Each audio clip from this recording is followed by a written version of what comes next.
heritage of the past is the seed that brings forth the harvest of the future. Today, let us remember the unique and rich heritage of the oldest city in the Philippines, Cebu. One of the country's largest cities, and we have our rich heritage to thank for. It is a city where it's not just history that is present all around us, but a part of our present, showing how we have evolved over time. When the Spaniards came to Cebu, they influenced us in different aspects, which still lives on this day, both tangible and intangible, such as our habits, even our own family names, and lastly, transportation.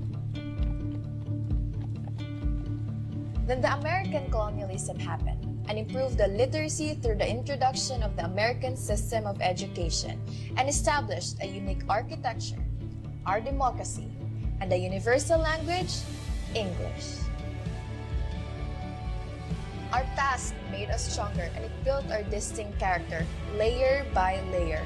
Our resilience, hospitality, creativity, and our love for our country are manifested in every corner of Cebu.